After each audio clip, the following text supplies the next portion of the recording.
The Toyota Crown returned to the US market just a couple of years ago. Now for 2026, there is a new addition to the lineup, the first ever Nightshade edition. Toyota has offered Nightshade trims across many of its models, but this is the first time that the Crown gets the blacked out treatment. For $49,000, what exactly are we getting, and is it worth it? Just bought your dream car or thinking about a new ride? Whether it's a brand new vehicle like the one featured in this video or your trusty everyday driver, our partners at legendarycarprotection.com have your back. Recommended by ClassicCars.com, they offer top-notch coverage for new cars as well as your current classic, collector, exotic, or daily driver. Because your dream car deserves a dream protection plan. Visit www.legendarycarprotection.com to get your free quote today.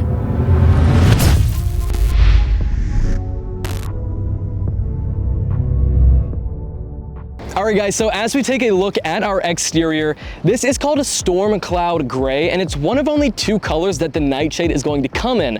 The other color is going to be just black. Now I think those colors look very good with this Nightshade trim, which is going to get you everything that you're going to see in the limited trim, but with a few more additions to make things look a little more stealthy and aggressive, which we're going to get into. But as we take a step back and look at the front fascia, let me know what you guys think of the design of this vehicle, because with this Nightshade package, man, does it look really good in person. You'll notice it's also very tall looking. It's actually 5 inches taller than the Camry. Now, I know a lot of people were upset with the absence of the Crown badge. Instead, we've just got our Toyota badge. You know, honestly, not the biggest thing in my book, but with this being the Nightshade trim, you're going to expect to find some black badging. Would have loved to see that be black as well. Not too big of a deal, but as we look back, we have some hidden parking sensors in our grille. You'll notice the grille is not actually something you can see through. It's going to be a flat piece of plastic. We've seen a lot of that design language in a lot of new EVs. With this being a hybrid, I guess it kind of works for this vehicle. And a nice black gloss splitter coming down the front end as we make our way over to our wheels. So with this Nightshade package, we're getting these exclusive 21-inch matte black wheels. Again, it's looking coherent. I'm liking what I'm seeing. As we move down a little bit further, check out our side mirrors. We've got our integrated turn signals here, but they're blacked out. And check this out. Black around the pillars, around the windows. Very cool to see. I'm glad the Nightshade is being coherent, or cohesive is the word, because in 2023 when I reviewed this vehicle, it wasn't a Nightshade, but I did see some really cool black elements, but the chrome up here just kind of killed it for me. So I'm really, really liking what I'm seeing. You're also going to see that on the door handles here, some black cladding at the bottom. And again, I'm just really digging the larger profile that this vehicle is offering. It looks really nice. Overall, it's a pretty unconventional look. Its proportions are taller than most sedans, so it stands out immediately.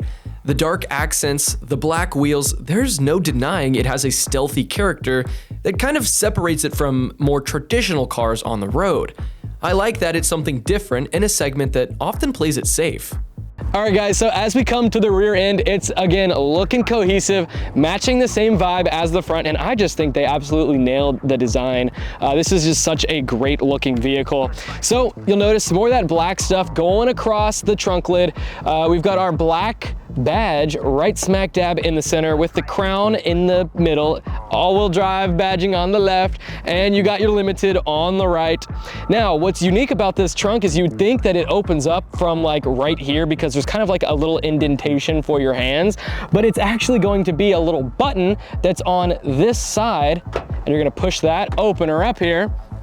And what we're looking at is 15.2 cubic feet of space. If you're after even more practicality, you can go ahead, fold those rear seats down, 60-40 split, you're greeted to even more storage space. But get this, guys, this is what matters to me. This is a hybrid vehicle, and guess what? You still retain that spare tire underneath here, which is definitely noteworthy, because a lot of these competitors and just a lot of hybrids in general are lacking storage space in the rear because of the battery components. All that stuff raises the floor height. yada, yada, yada. I love to see that that's included here. So if you get stranded and you've got your family in here, you don't have to call roadside assistance as long as you know how to change a tire. All right, guys, so as we open the hood here, it's not too heavy, but unfortunately at this price range, we have a prop rod, which again, I mean, at this price range, do you expect to see a prop rod? Probably not, but let's talk about what's powering this thing. This is a 2.5 liter 4-cylinder mated to Toyota's hybrid system with 3 electric motors. Total vehicle output is around 236 horsepower. And for miles per gallon, you're looking at 42 in the city, 41 on the highway. Really solid and great numbers here. Of course, it's mated to an eCVT and it has Toyota's, all-wheel drive on-demand system. What I think is also interesting is if you option for the Platinum, you can get a whole nother engine. You can get the 2.4 liter turbo hybrid, which is going to give you 340 horsepower. And guess what? That one comes with not an eCVT. It comes with a 6-speed automatic. I would love to get my hands on that and test that thing, but definitely noteworthy and solid numbers from this little engine here. Inside, the Nightshade has all the same standard features as the Limited trim. The leather feels soft and like it's high quality.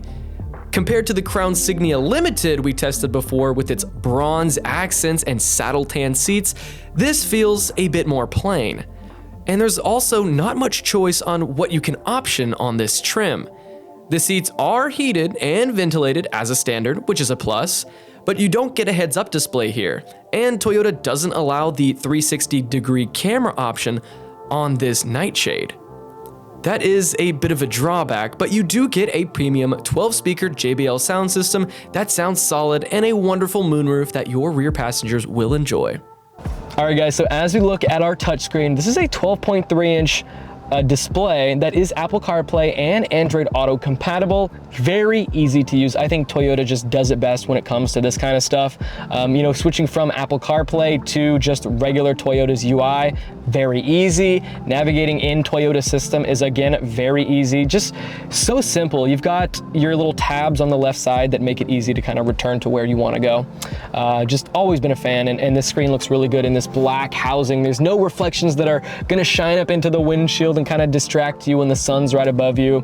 So really digging what's going on there. As we look a little bit lower, you're going to see some of this trim that runs across the dash into the AC vents, and it almost seems like a silver, but it's actually almost a bronze. And when we had the Crown Signia with the saddle tan seats, you could really see those colors kind of playing off each other, and it looked high end.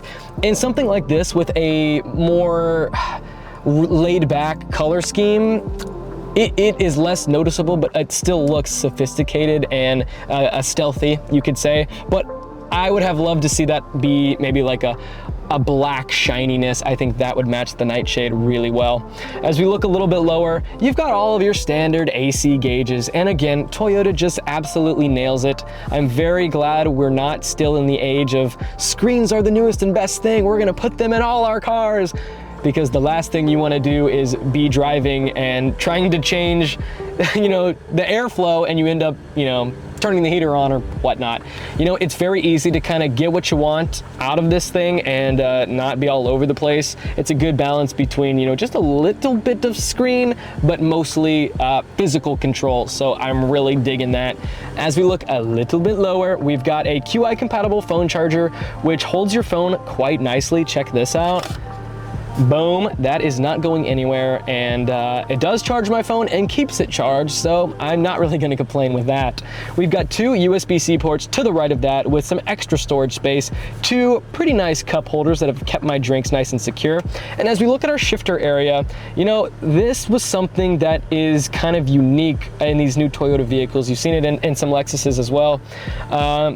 It kind of looks weird at first glance, but once you get it down, I think you would quite enjoy it, because that's exactly how I felt. I was like, this is kind of weird. How do we do it? Well, it's in park. If I want to put it in drive, boom, to the left and down. Drive, to the left, up, reverse, hold it on the left, neutral, and then to put it in park, boom, push that little button. So it's very easy.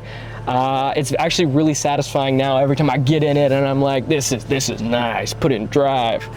And as we look lower, we've got our drive mode selector switch, which can shuffle between custom, sport, normal, and eco. Traction control buttons, parking brake, and check this out. Our center console can be opened from the passenger side and also the driver's side, and lots of space in there.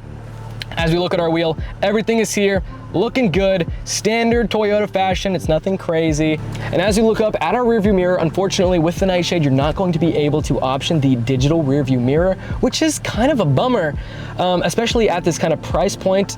I would at least like the option to be able to option it from the factory. If you want to do that, you're going to have to go with the limited trim, and you're going to have to buy the $3,500 tech package. It's something like that, and you're going to get, you know, the 360 cameras all around, which in my opinion, it's definitely worth it. I just think it's a missed opportunity that the Nightshade doesn't offer that.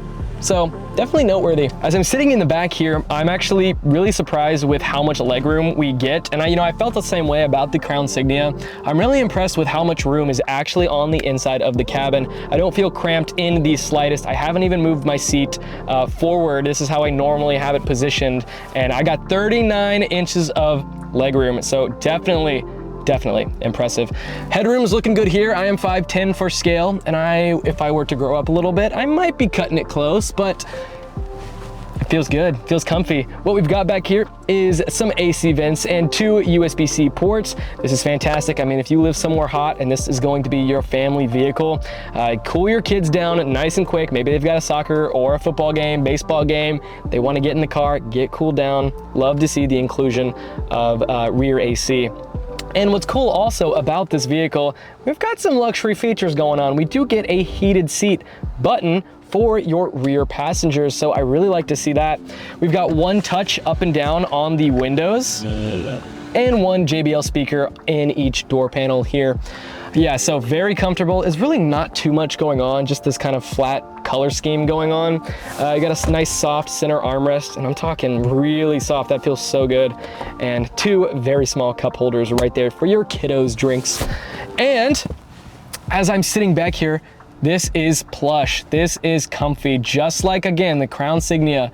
It is a good day to be a passenger in a vehicle like this. So with that being said, I say before I fall asleep, let's take this thing for a test drive.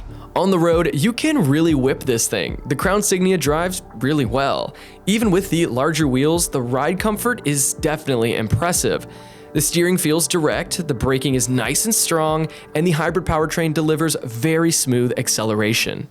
So I really like how this vehicle drives. You know, it's very point and shoot. Having the peace of mind that it has an all-wheel drive system has meant that whether it's been rain or, you know, bumpy conditions, it's just kind of felt controlled and hasn't felt like I hit a bump and I'm going all over the place. It feels very predictable.